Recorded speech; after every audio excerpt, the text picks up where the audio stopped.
রাতের ভোটের নির্বাচন খ্যাত ২০১৮ সালের সমালোচিত নির্বাচন যে কমিশনের অধীনে অনুষ্ঠিত হয়েছিল KM নুরুল হুদা সেই কমিশনের প্রধান।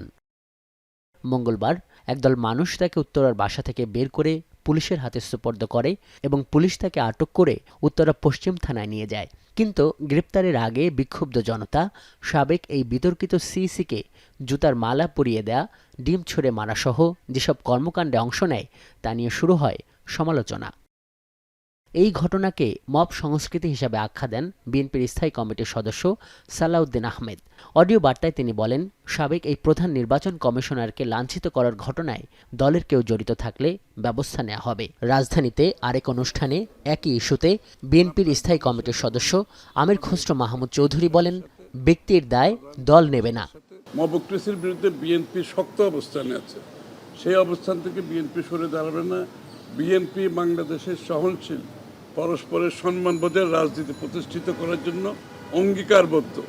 নির্বাচনের ডেট, নির্বাচনে মনোনয়ন দাখিলের তারিখ, বাছাই করার তারিখ, নির্বাচনের দিনক্ষণ সবগুলো একটা শিডিউল দেওয়া হয়। সুতরাং সেটা নির্বাচনের এত আগে কোনো সময় দেওয়া হয় না, একটা নির্বাচনের কাছাকাছি সময়ে দেওয়া হয়। আমরা সবাই এগিয়ে যাচ্ছি, জাতি এগিয়ে যাচ্ছে ঐক্যবদ্ধভাবে, সেটা হচ্ছে গুরুত্বপূর্ণ বিষয়। আমরা চাই আইনের শাসন প্রতিষ্ঠা এবং আদালতের রায় বাস্তবায়ন হবে, বিচার প্রক্রিয়ায় স্বচ্ছতা থাকবে। সাবেক প্রধান নির্বাচন কমিশনার নুরুল হুদার বিরুদ্ধে অভিযোগ, তার গ্রেফতার প্রক্রিয়া এবং তার বিচার প্রক্রিয়া আইনগতভাবে যথাযথভাবে পরিচালিত হবে প্রত্যাশা করি। যদি বিএনপির যে কোনো নেতাকর্মী এই ঘটনা জড়িত থাকে, ডিসিপ্লিনারি অ্যাকশন নেব। এদিকে ঘটনার নিন্দা জানিয়েছেন উপদেষ্টা সৈয়দা রিজওয়ানা হাসানও। সচিবালয়ে এক প্রশ্নের উত্তরে তিনি বলেন, আইন নিজের হাতে তুলে নেবার এই ঘটনায় সরকার শুধু বিবৃতি দিয়ে বসে থাকেনি, ব্যবস্থা নেবারও প্রতিশ্রুতি দিয়েছে। আমরা চেষ্টা করছি যতটা নন ভায়োলেন্ট উপায়ে পারা যায় সকল বিক্ষোভটাকে অ্যাড্রেস করতে। দমন তো আমি বলবোই না, কারণ প্রত্যেকেই তার গ্রিভেন্স প্রকাশ করার অধিকার আছে। এই মব জাস্টিস যেটা ঘটলো, মব অ্যাটেম্প যেটা ঘটলো, এটাকে আমরা তীব্রভাবে নিন্দা জানাচ্ছি এবং আমরা আবারও বলছি যে আইনি প্রক্রিয়া গ্রহণের কাজটা স্বরাষ্ট্র মন্ত্রণালয় থেকে শুরু। এছাড়া সাবেক সিইসিকে লাঞ্ছিত করার ঘটনায় হুঁশিয়ারি দিয়েছেন স্বরাষ্ট্র উপদেষ্টাও। তিনি জানান, সাবেক সিইসি KM নুরুল হুদা গ্রেপ্তার হলেও সাবেক আরেক সিইসি কাজী হাবিবুল আউয়াল গ্রেপ্তার হননি। হাবিবুল আউয়াল ওই যে আগে চিফ ইলেকশন কমিশনার অ্যারেস্ট হয়েছে, ইনফ্যাক্ট এখন পর্যন্ত অ্যারেস্ট হয়নি।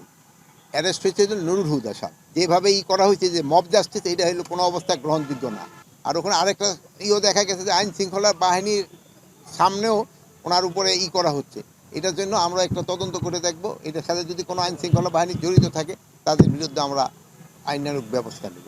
রোববার রাতে সাবেক প্রধান নির্বাচন কমিশনার নুরুল হুদাকে আটকের পর শেরেবাংলা নগর থানায় দায়ের করা এক মামলায় গ্রেপ্তার দেখানো হয়। একতরফা নির্বাচন, রাতের নির্বাচন ও ডামি নির্বাচনের অভিযোগ এনে বিতর্কিত সবশেষ 3টি জাতীয় নির্বাচন অনুষ্ঠানের জন্য 3 প্রধান নির্বাচন কমিশনার সহ 24 জনের বিরুদ্ধে মামলাটি দায়ের করেন বিএনপির একজন নেতা। আজহার লিমন, এখন, ঢাকা। শিয়া বাটার ও ভিটামিন ই সমৃদ্ধ লিলি হালাল বিউটি সোপ, তারুণ্যময় উজ্জ্বল ত্বকের জন্য।